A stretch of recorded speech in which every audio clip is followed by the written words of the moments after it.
Uma alegria estar aqui. Na semana passada, por um fato aí, infelizmente, triste, né? Nós perdemos um membro aqui da igreja. Eu não pude estar no culto, não pude participar aqui do culto. Nós fomos participar lá, dar o apoio, dar uma assistência no funeral. Mas nós sabemos que eu cheguei assim a saber, né, que o culto foi extraordinário e hoje bastante feliz de poder estar aqui de volta. Quero reforçar aqui antes de começar a mensagem, antes de entrar nos textos, sobre o retiro.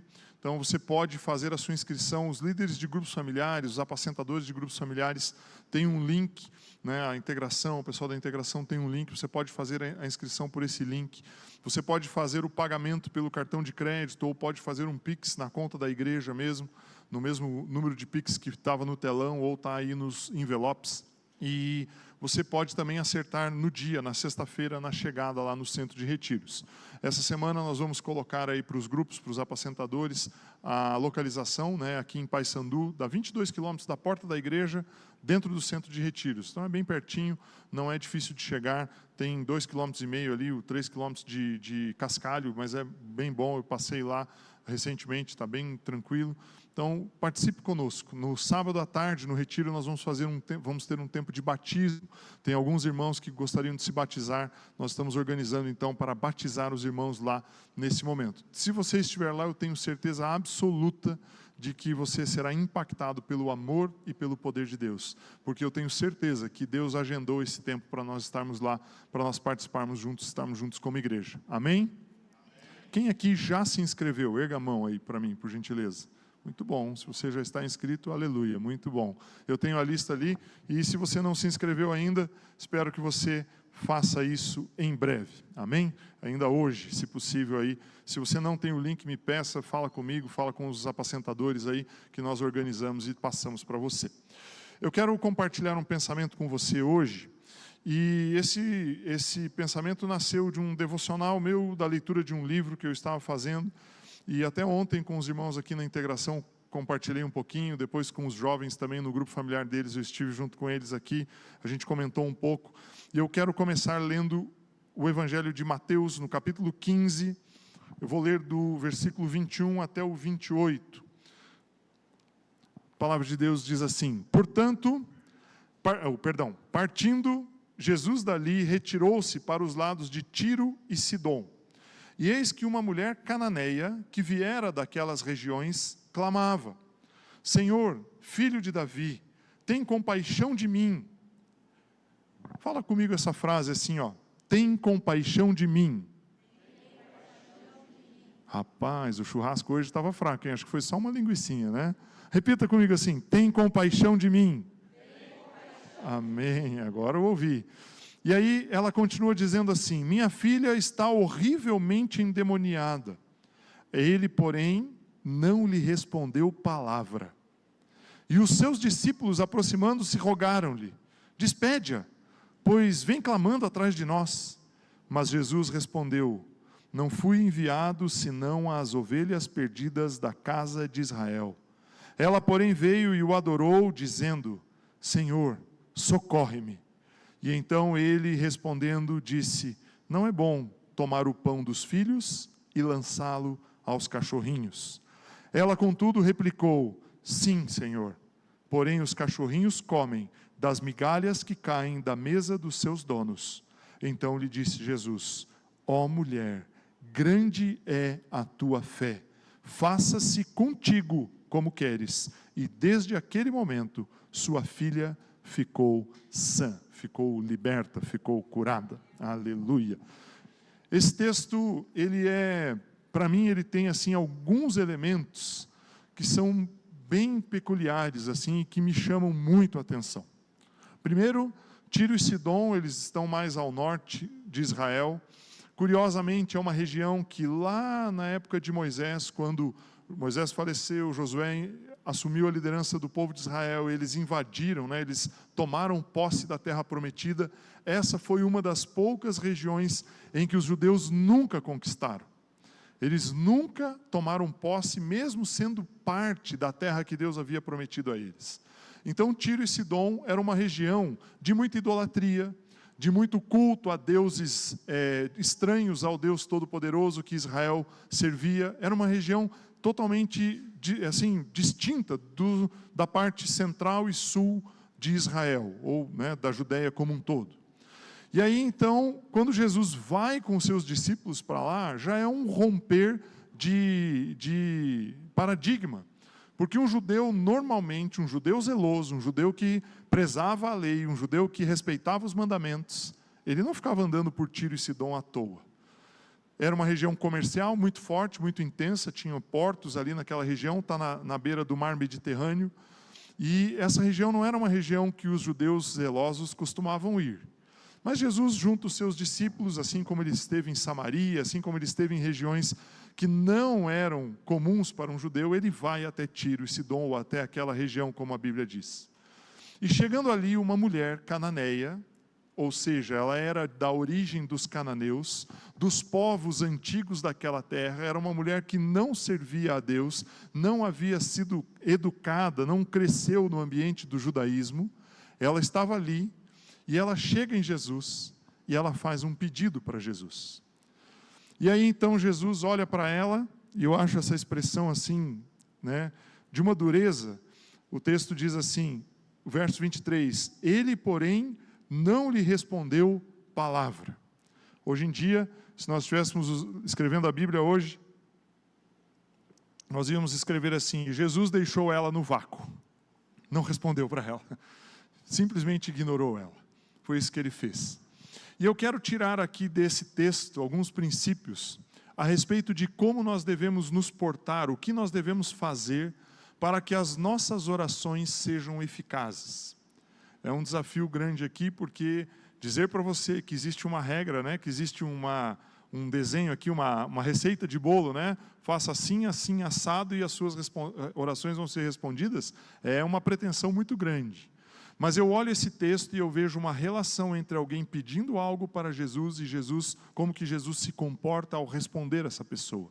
E aí eu quero colocar 4 pontos aqui, depois de colocar esse pano de fundo, para que você possa entender como é que nós devemos nos comportar, para que no momento em que nós chegamos diante de Deus e vamos fazer uma oração, vamos orar a respeito de algo especificamente, como é que nós podemos então ter sucesso no sentido de entender qual é a maneira correta de fazer e qual é a maneira que Deus vai nos responder. Então, primeiro, que oração ele é um tema bastante importante para nós como igreja. Nós temos como orientação em todas as reuniões de grupos familiares que acontecem ao longo das semanas nas casas ou nos finais de semana aqui na igreja, com a integração adolescentes e jovens. Em todas as reuniões nós dedicamos um tempo da reunião para orarmos. Orarmos uns pelos outros, orarmos por motivos da igreja, termos um tempo de oração. Então a oração para nós ela é algo importante. Como igreja nós temos um curso, temos um treinamento chamado FATEME. Hoje estamos fazendo apenas num modelo online, não temos presencialmente aqui, pretendemos voltar o ano que vem com a atividade presencial desse curso, porque ele é muito importante na edificação das pessoas, na nossa edificação, faz parte do nosso propósito como igreja, formar líderes e salvar vidas. E na FATEME tem um tema, tem um conteúdo especificamente sobre oração.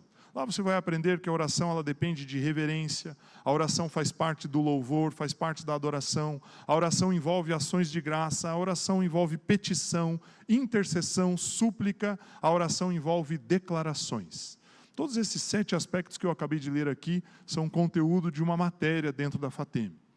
Mas hoje o que eu quero falar com você é algo mais, talvez assim, não mais prático, mas mais objetivo, de uma maneira que você consiga entender os princípios. E eu quero começar falando que a mulher cananeia ela não teve êxito no seu pedido, porque ela tinha um problema naquele momento de identidade.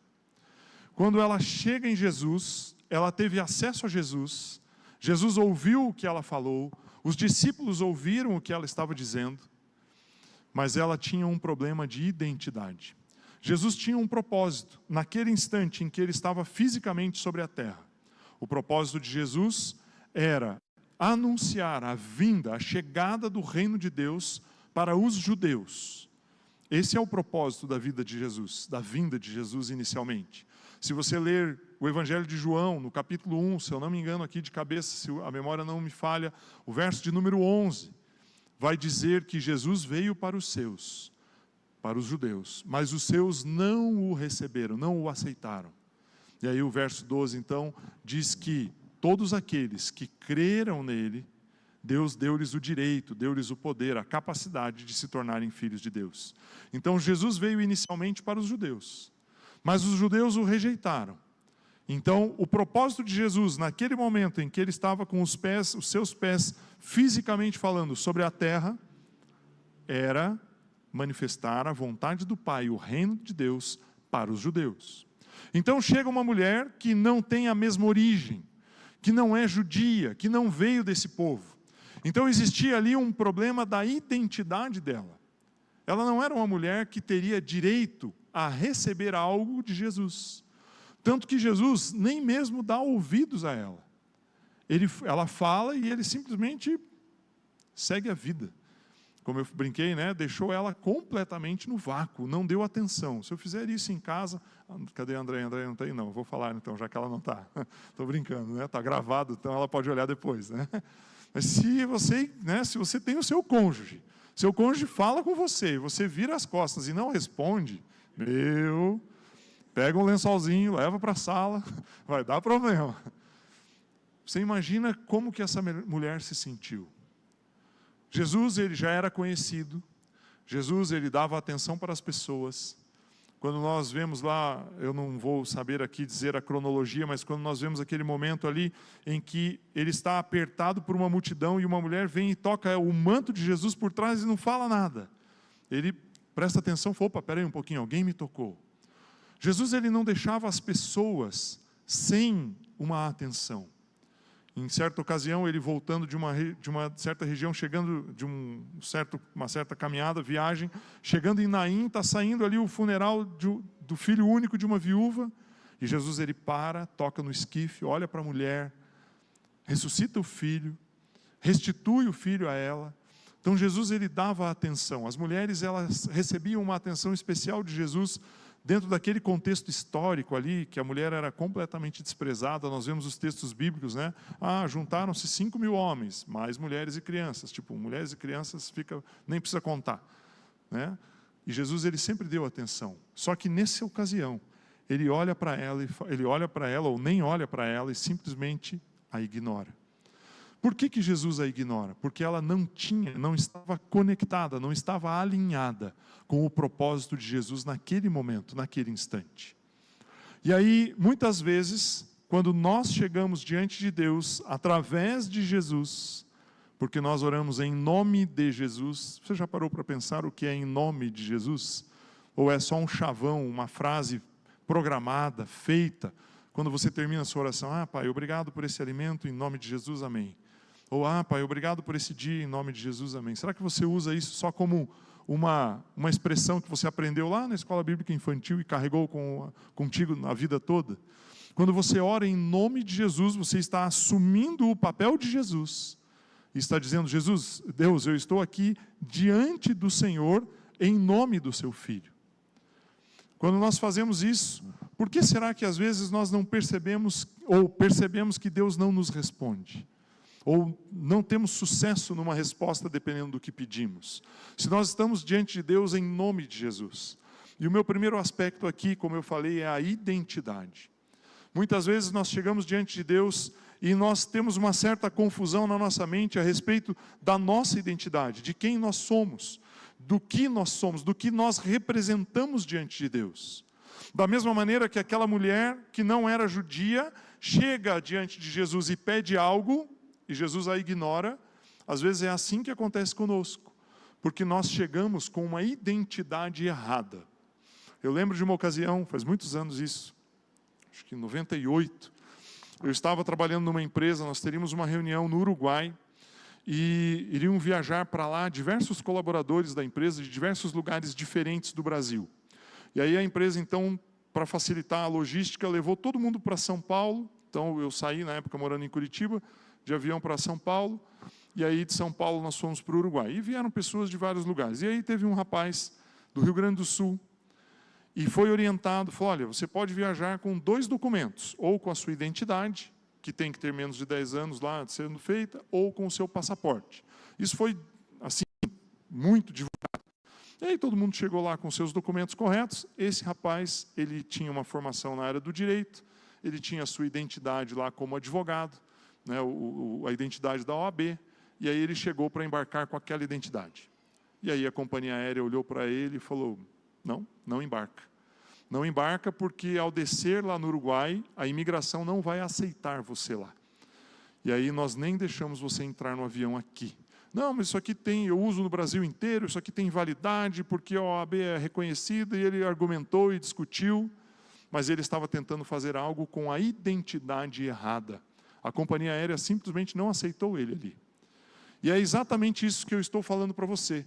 Existem alguns momentos na nossa vida em que nós chegamos diante de Deus e apresentamos a Ele uma identidade trocada, errada, ou não condizente com a maneira como Deus vai nos ouvir. E é por isso que às vezes as nossas orações não são atendidas ou respondidas. O que eu tenho para te dizer aqui? Existe uma maneira de você saber qual é a identidade certa. Leonardo, até ministrando aqui os dízimos, ele comenta a respeito disso, comentou a respeito disso, comentou esse texto. Quando você lê lá em Efésios, capítulo 2, os versos, vou ler aqui do verso 1 em diante, Efésios 2, 1. Ele vos deu vida, estando vós mortos nos vossos delitos e pecados. Então, ele quem? Jesus nos deu vida. Nos quais nós andastes outrora, segundo o curso deste mundo, segundo o príncipe da potestade do ar, do espírito que agora atua nos filhos da desobediência. Meu irmão, você tem que ter consciência clara de que você vivia uma vida torta, errada, indigna, distante de Deus. Mas Jesus, Ele nos deu vida. E aí, o texto continua dizendo aqui, o verso 3, entre os quais também todos nós andamos outrora, segundo as inclinações da carne, fazendo a vontade da carne e dos pensamentos, e éramos por natureza filhos da ira, como também os demais. E aí o verso 4 diz assim, mas Deus, sempre tem um mas. Quando tem um mas na Bíblia, pare um pouquinho, releia o que você leu atrás e leia com bastante atenção o que tem depois dele. Mas Deus, sendo rico em misericórdia, por causa do grande amor com que nos amou, e estando nós mortos em nossos delitos, nos deu vida juntamente com Cristo, pela graça sois salvos. E juntamente com Ele, nos ressuscitou e nos fez assentar nos lugares celestiais em Cristo Jesus, para mostrar nos séculos vindouros a suprema riqueza da sua graça, em bondade para conosco em Cristo Jesus. Meu irmão, toda vez que você chega diante de Deus, e você olha para Ele e fala, Deus, eu sou um pobre, coitado, miserável, não sirvo para nada, não tem nada de valor em mim. Quando você usa essas expressões, Deus olha para você e Ele fica meio confuso. Não, Deus não fica confuso, estou usando uma figura de linguagem, por favor. Ele vai ficar meio confuso, Ele fala, espera um pouquinho, você está dizendo que você não tem valor, mas o seu valor não é o que você me entrega.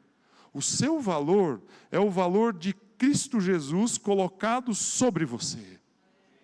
Você entende isso? E às vezes nós chegamos e batemos na porta de Deus e falamos, Deus, eu estou aqui, pobre, miserável, pecador. Nós somos pobres, miseráveis, pecadores.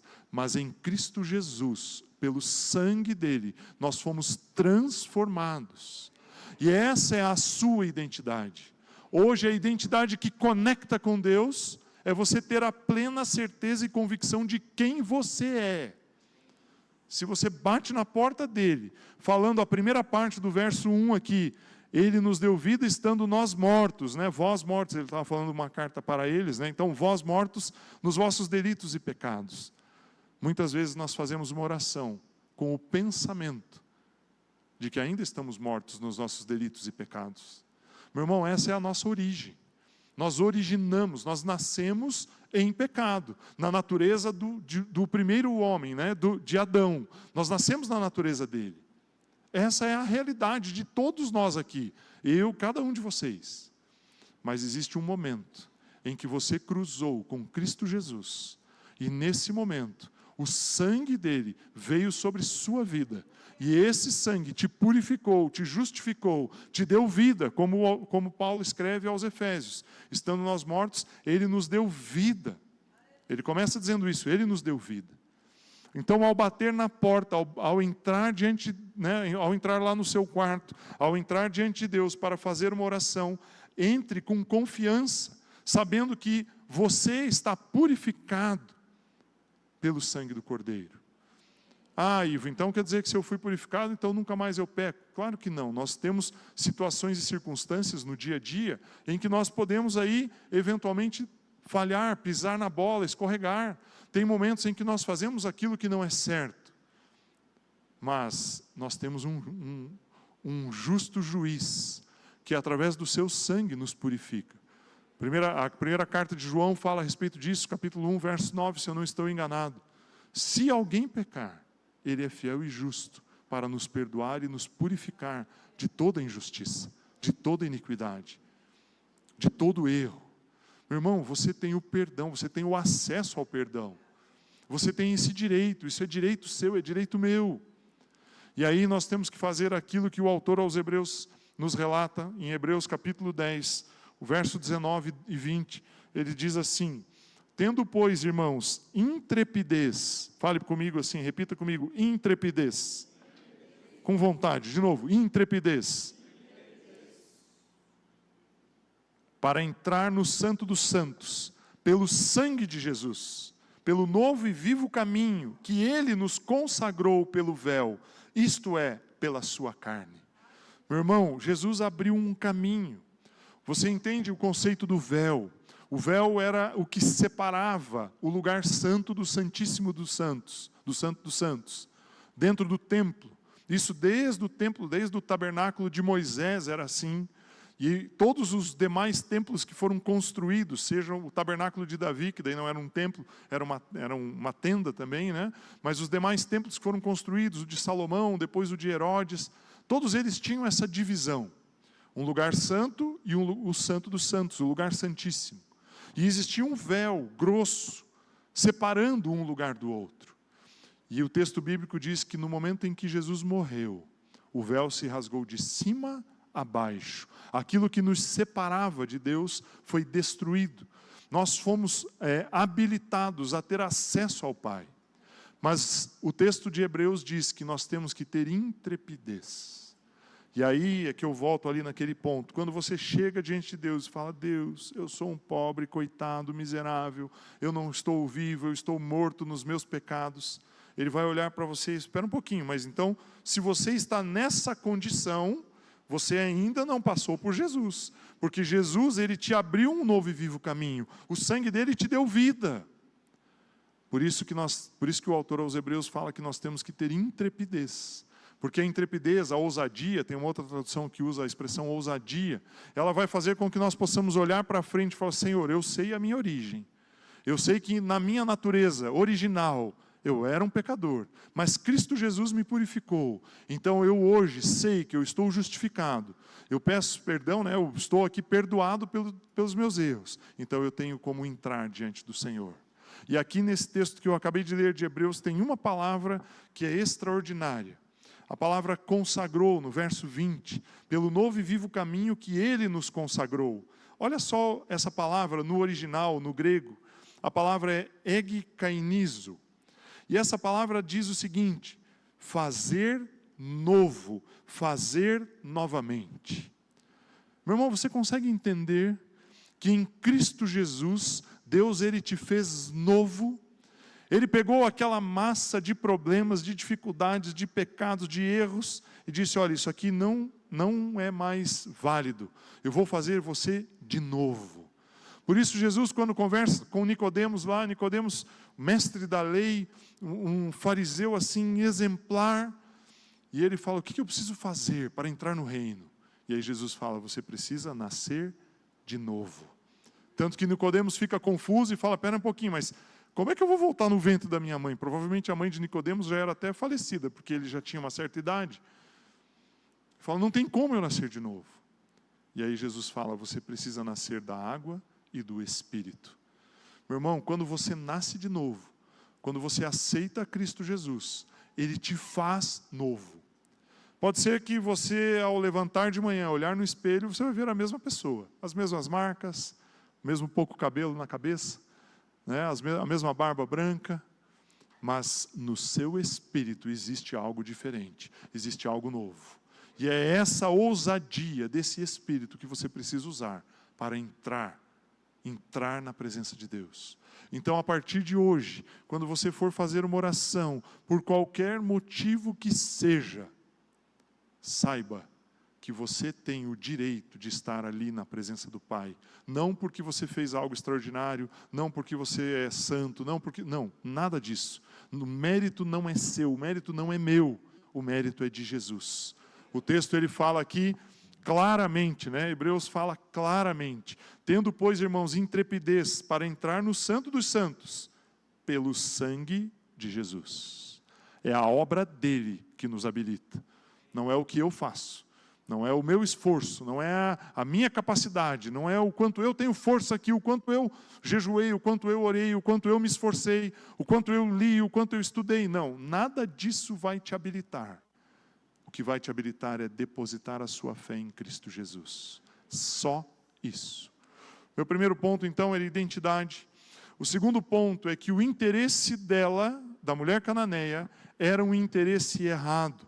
Era um interesse torto, era um interesse escuso, um interesse que eu diria até mesmo egoísta, de certa maneira até mesmo egoísta. Quando eu pedi para você repetir, no momento em que eu estava lendo ali, ela chega diante de Jesus, o verso 22 diz assim: e eis que uma mulher cananeia que viera daquelas regiões chamava: Senhor, filho de Davi, tem compaixão de mim, minha filha está horrivelmente endemoniada.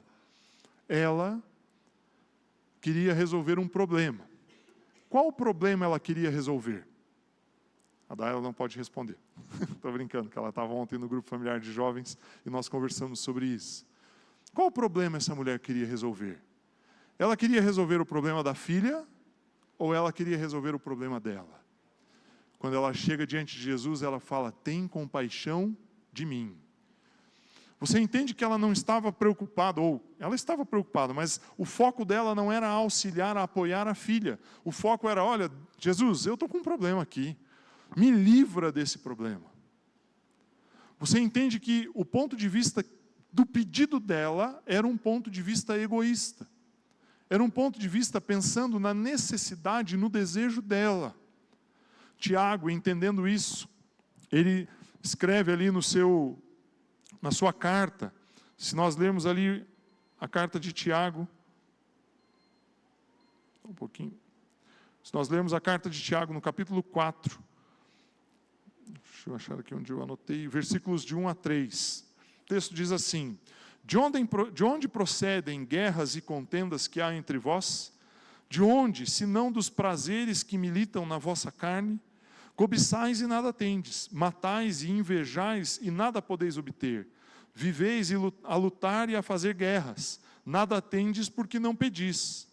Pedis e não recebeis, porque pedis mal, para esbanjardes em vossos prazeres. Tiago está dizendo assim: olha, vocês estão aí brigando entre vocês, mais preocupados em fazer a vontade da sua carne, mais preocupados em resolver os problemas de vocês aí. E aí, quando vocês não obtêm nada de Deus, porque vocês não pedem. E quando vocês pedem, o interesse é somente de vocês. Interesse egoísta, exclusivo. E foi isso que a mulher cananeia fez. Quando ela chegou diante de Jesus, ela falou: Jesus, tem compaixão de mim, resolve o meu problema aqui, ó. Me livra dessa dificuldade, me livra desse problema, me tira esse peso. O foco da oração dela não beneficiava nenhuma outra pessoa, a não ser ela mesma. Então, por que muitas vezes nossas orações não são respondidas?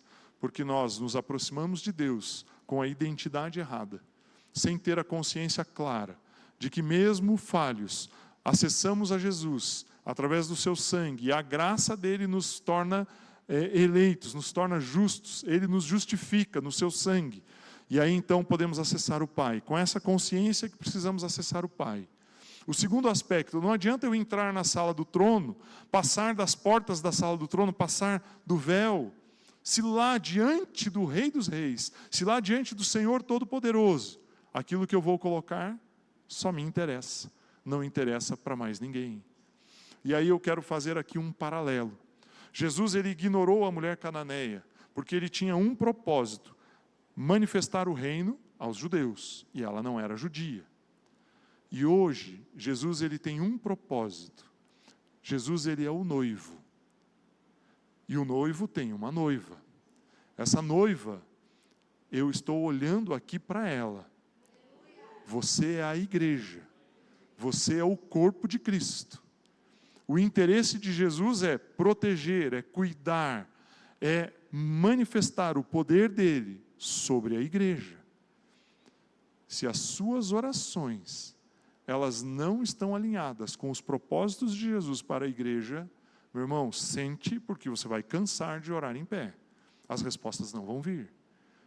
Da mesma maneira que a mulher cananeia pedia algo para Jesus, enquanto o foco dele, o papel dele era tocar e manifestar o reino aos judeus, e ela não era judia.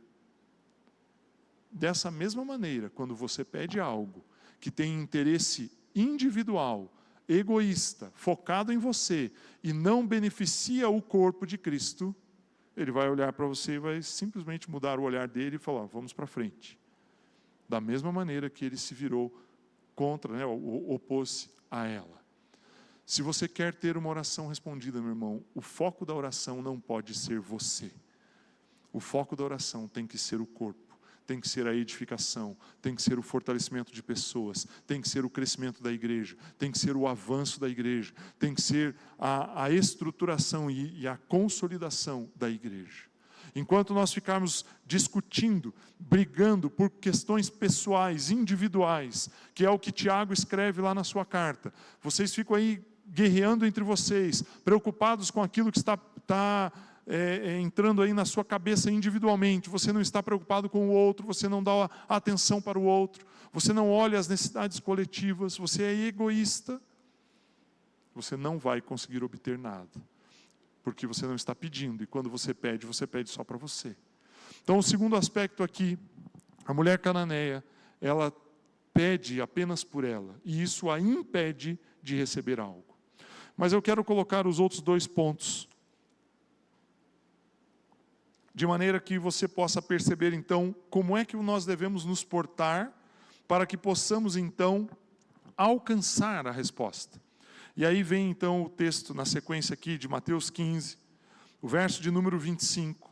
Aliás, vou ler o 24 antes, se puder colocar, por gentileza, o 24. Mas Jesus respondeu: não fui enviado, senão às ovelhas perdidas da casa de Israel.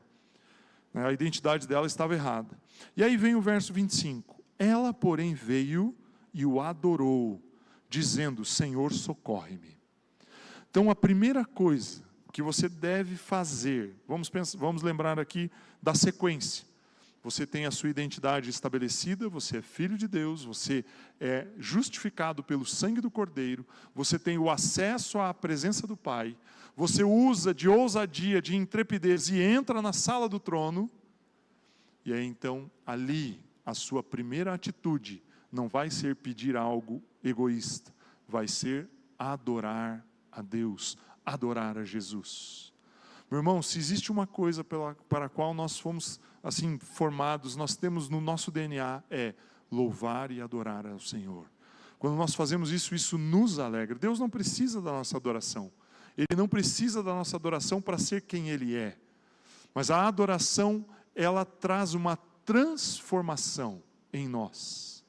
Aliás, Salmos, agora de cabeça, se não me engano, o 15 ou o 115, não me lembro qual dos dois, ele vai falar que nós nos tornamos iguais àquilo que nós adoramos. Nós nos tornamos semelhantes ao objeto, ao foco da nossa adoração. Quando você entra na sala do trono e você toma uma decisão de deixar tudo de lado, e você simplesmente se concentra, se foca em adorar a Deus, o benefício não é de Deus, o benefício é seu, é meu. Porque ao fazer isso, eu vou me tornar mais parecido com Deus. Eu vou me tornar semelhante a Ele. Quando aquela mulher, diante daquele cenário, mesmo sendo ignorada, mesmo sendo, entre aspas, ali até mesmo maltratada, porque os discípulos olharam para Jesus e falaram: Jesus, dispensa ela está nos importunando aqui, manda essa mulher embora. Sabe quando alguém bate lá na porta da sua casa e te pede alguma coisa e você está todo atrapalhado ali, atarefado e tal, você vai embora, não consigo te ajudar. Sabe, essa sensação que eu tenho, os discípulos fizeram isso com ela. Falei: mulher, sai daí, nós temos coisas para fazer, mais importantes do que tratar de você. Mesmo ela tendo sido tratada desse jeito, ela insiste, ela percebe que ela errou ali no primeiro momento, falou: espera um pouquinho, eu estou indo pelo caminho errado aqui, não é pedir, eu tenho que mudar o meu jeito, eu estou diante do Rei dos Reis. Talvez ela não tivesse essa consciência exatamente, mas eu estou diante de Jesus. E aí o texto diz que ela o adorou. Meu irmão, se você entrar na sala do trono e adorar a Deus por quem Ele é, não porque você quer algo em troca, não porque você quer pôr um anzolzinho ali para fisgar e engatar a Deus e trazer Deus para perto de você, não por isso. Se você entrar na sala do trono e o adorar, você vai chamar a atenção dele. Aí você abre uma porta, abre um espaço, destrava um ambiente. Aí as coisas começam a ficar favoráveis. E aí então, vou entrar aqui no meu último ponto, eu até estiquei um pouco mais do que eu pensava aqui. Jesus, mesmo ela tendo adorado a Jesus, o verso de número 26 diz: então ele respondendo, veja só, a adoração motivou em Jesus uma resposta. Quando ela chegou sem identidade, com um interesse próprio, Jesus nem olhou para ela, nem deu atenção, mas a adoração chamou a atenção dele. E aí o verso 26 diz: então ele respondendo disse: não é bom tomar o pão dos filhos e lançá-lo aos cachorrinhos. E aí ela, mais uma vez, ela foi rejeitada. Ela, contudo, replicou: sim, Senhor, porém os cachorrinhos comem das migalhas que caem da mesa dos seus donos. E aí então ela estava, não sei se você conseguiu perceber isso, mas ao ela falar que o cachorro come da migalha que cai da mesa do dono, e ela estava querendo uma migalha que caísse da mesa de Jesus, ela estava dizendo assim: Jesus, o Senhor é o meu dono. Eu estou aqui para comer da migalha da sua mesa. O Senhor é o meu dono. É como se ela estivesse naquele momento dizendo assim: Senhor Jesus, eu te aceito como meu Senhor e meu Salvador. E a partir daquele momento, mesmo ela sendo cananeia, ele cria ali uma aliança, ele cria ali um vínculo com ela. E aí então isso chamou a atenção de Jesus e falou: espera um pouquinho, a sua fé é o que vai fazer com que você alcance algo aqui. E aí nós sabemos que a única coisa que pode acessar a graça de Deus é a nossa fé.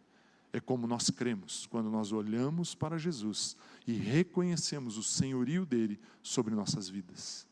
Então, quando ela, ao olhar para Jesus, sabendo que mesmo ele tendo se posicionado de uma maneira, respondendo ela, mas se posicionando de uma maneira a rejeitá-la, ela fala: Senhor, porém os cachorrinhos comem das migalhas que caem da mesa dos seus donos. E então lhe disse Jesus: ó mulher, grande é a tua fé, faça-se contigo como queres. Meu irmão, se você quer ter uma oração eficaz, tenha confiança ao entrar diante da sala do trono. Saiba quem você é. Saiba que você é filho. Saiba que apesar dos seus erros e das suas falhas, das suas escorregadas, das suas tropeçadas, o sangue do Cordeiro traz perdão sobre a sua vida. Ele regenera você. Como eu falei ali do texto de Hebreus, a palavra consagrou, ele faz você novo. Tenha isso na sua mente, na sua consciência. Entre diante do trono, não para ter um pedido ou para fazer um pedido egoísta, só para ele. Às vezes, eu discuto muito isso com meu filho, e às vezes o Davi gosta muito de carro, e ele fala: olha, um carro lá, hoje de manhã, fomos visitar aí uma loja de um irmão, fizemos um test drive num carro lá, extraordinário, assim, um carro muito bom. E aí, podia comprar esse carro. Aí eu sempre devolvo essa pergunta para ele. Qual é o propósito? Por qual motivo? Por qual razão? Por que Deus me daria esse carro? Existe um propósito que vá abençoar outras pessoas, aí eu abro espaço para sim. Se for simplesmente porque eu, Ivo, quero ter um carro confortável, melhor, mais novo, mais potente, mais moderno, não tem sentido. Nós não podemos olhar aquilo que nós precisamos apenas com um viés egoísta. Então, mesmo que você tenha consciência da sua identidade, que você tenha ousadia para entrar na sala do trono, se diante da sala do trono você coloca algo individual, algo egoísta, você não vai receber. Agora, quando você entra ali, de coração aberto, sabendo quem você é, e você se coloca diante de Deus, e você o adora por quem Ele é, por aquilo que Ele fez por você, pelo amor que Ele derramou em sua vida através da cruz, pelo perdão que Ele derramou em você através do sangue do Cordeiro, por tudo que Ele fez para te dar a vida eterna, meu irmão, aí você chama a atenção de Deus. E aí quando você está ali, e você crê, e ao crer, sabendo que Ele é poderoso para te responder, aí então você liberou, você abriu o acesso para receber algo de Deus. E eu termino aqui lendo ainda, novamente Hebreus 11, novamente o livro de Hebreus, no capítulo 11, versículo de número 6. A palavra de Deus diz assim: de fato, sem fé é impossível agradar a Deus, porquanto é necessário que aquele que se aproxima de Deus creia que Ele existe e que se torna galardoador dos que o buscam. Meu irmão, se você entrou diante do trono, você precisa crer. E aí eu quero finalizar aqui com esse pensamento. Muitas vezes nós não recebemos algo de Deus, porque no momento em que nós fazemos todo esse processo, temos a nossa identidade ali de filho bem estabelecida, temos ousadia, entramos na sala do trono e o adoramos, colocamos uma circunstância diante dele, aí as circunstâncias acontecerem, os dias caminharem, a gente olha e fala, mas acho que não vai dar certo, está muito difícil. Quando você crê, quando você deposita a fé, mas no próximo passo você titubeia, você vacila, você fica ali temeroso, você abriu espaço então para a sua razão, você abriu espaço para dizer, olha, eu pedi, mas se Deus não der, eu vou providenciar um outro caminho aqui. Quando nós fazemos isso, Deus ele dá uma brecadinha, pisa no freio, ele para e fala, então espera um pouquinho, vamos lá, você precisa tomar uma decisão, meu filho. Você vai continuar confiando ou você vai resolver por você mesmo? A solução vai estar aí na sua mão, naquilo que você fez, no seu esforço, na sua dedicação, ou você vai deixar com que eu aja? Você entende que precisa haver uma constância naquilo que fazemos? Toda vez que nós oramos, toda vez que nós declaramos a nossa adoração a Deus, toda vez que nós cremos nele, nós não podemos ficar vacilantes. Nós não podemos uma hora correr para o lado de cá e falar, Deus, acho que é por aqui, vou fazer aqui. Não, Deus, mas aqui está meio difícil, espera um pouquinho, vamos correr para o lado de lá agora, porque aqui vai caminhar, vai abrir aqui. E aí isso traz um impacto em nossas vidas. Isso traz um impacto em nós. Quando nós temos constância, quando nós cremos que aquilo que Deus depositou nas nossas mãos é, de fato, algo que vai fazer com que Deus multiplique, frutifique, aí você tem ousadia, aí você se coloca diante de Deus, aí você sabe que você é filho, aí você entra diante do trono, aí você adora a Deus, e aí você crendo, você segue, você repete, você faz, mas você não pode vacilar. Se você vai lá, ora por alguém, a pessoa não é curada, o problema não é o que você fez, a sua experiência. Você precisa então falar, não vou mais orar, porque Deus não curou. Não é assim que funciona. Você precisa crer, não na circunstância, você precisa crer na palavra. A palavra é Jesus, Jesus é a palavra.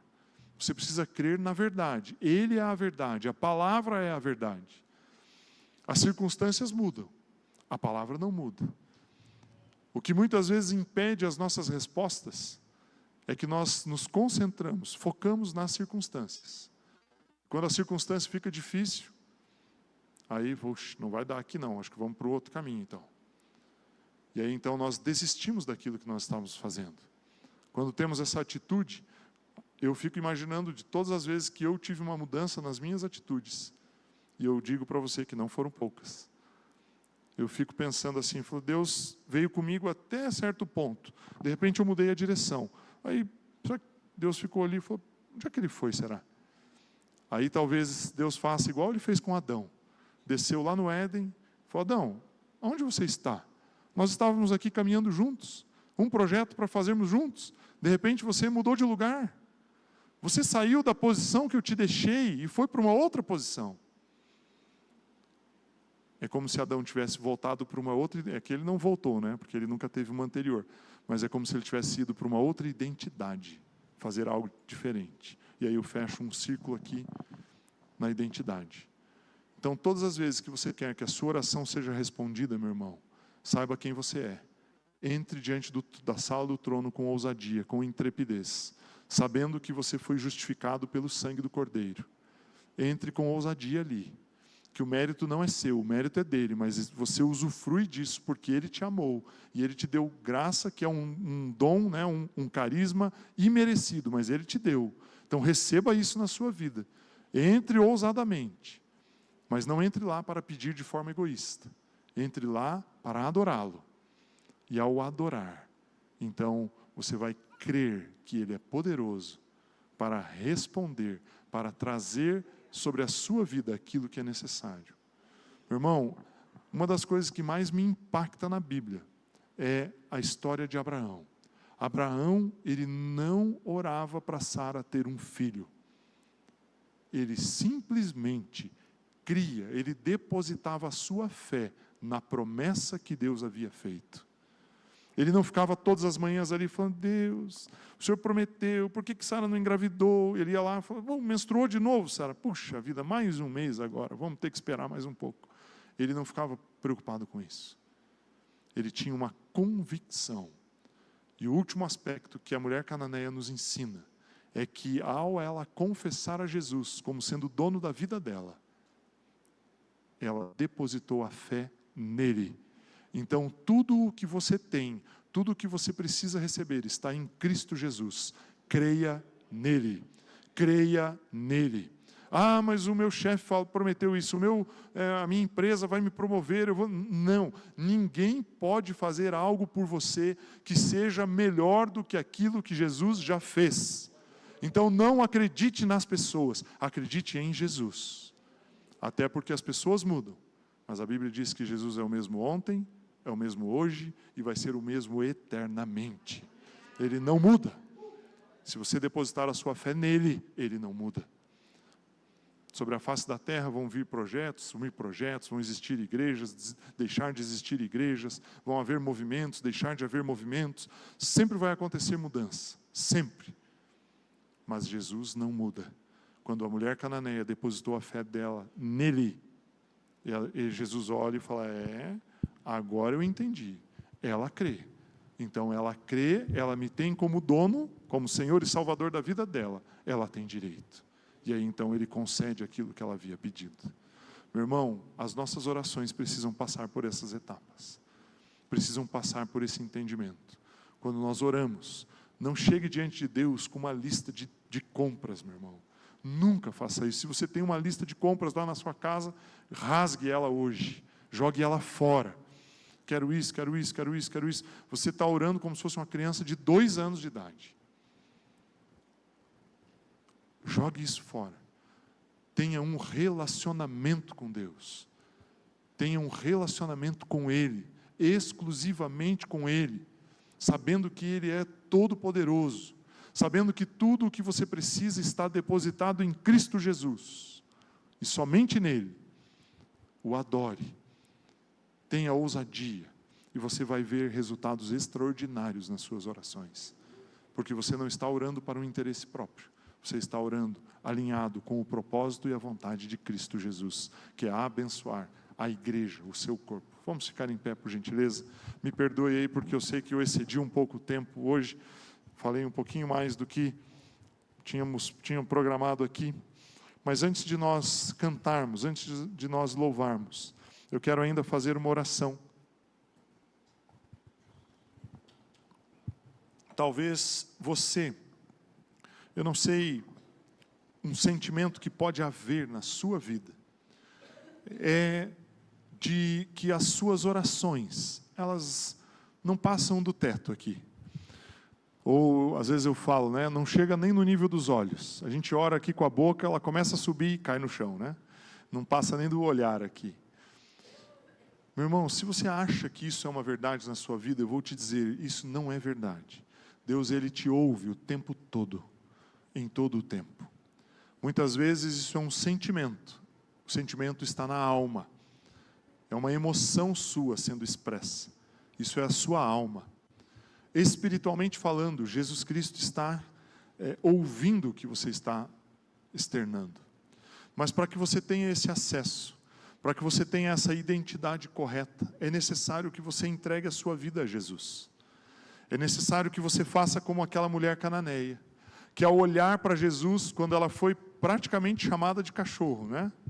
Jesus fala assim, não, eu não posso dar as migalhas, dar algo aos cachorros. E ela fala assim, mas eu tenho um dono, e eu posso viver daquilo que esse dono me dá. Ela fala isso, ela reconhece Ele. Se você quer receber algo de Deus, você precisa reconhecê-lo como Senhor e Salvador na sua vida. Se você não fizer não tiver essa atitude, se você não reconhecer, aí você não vai ter a identidade para poder entrar diante da presença dEle. E isso explicado, eu quero fazer um convite a você. Se você nunca, em nenhum momento da sua vida, entregou a sua vida a Jesus, se você nunca abriu o seu coração e disse, Jesus, venha, entre na minha vida, eu preciso do Senhor, eu preciso de Ti, entre no meu coração. Essa é a oportunidade que você tem. Nós queremos orar com você. E eu quero te fazer um convite e te fazer um pedido. Se você deseja que Jesus Cristo entre na sua vida, erga uma das suas mãos, só faça um sinal. Nós queremos orar com você, para que você possa receber Jesus Cristo na sua vida, como Senhor e Salvador. Se você deseja que Ele entre na sua vida, só levantar uma das suas mãos e nós vamos orar. Todos aqui já aceitaram Jesus? Então eu vou fazer o inverso. Se você já aceitou Jesus, levante a sua mão. Opa, vou levantar a minha. Amém.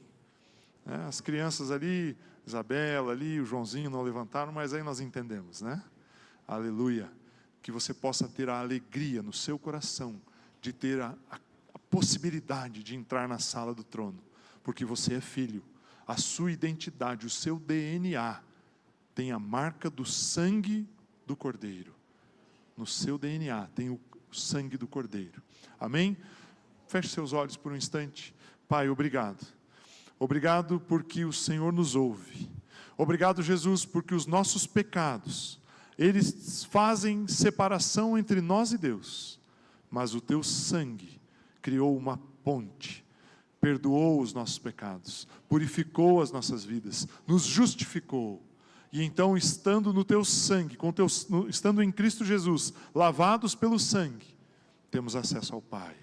Então, Senhor Jesus, neste momento, eu quero Te agradecer, porque nós estamos aqui diante do Senhor, diante da sala do trono, justificados, purificados.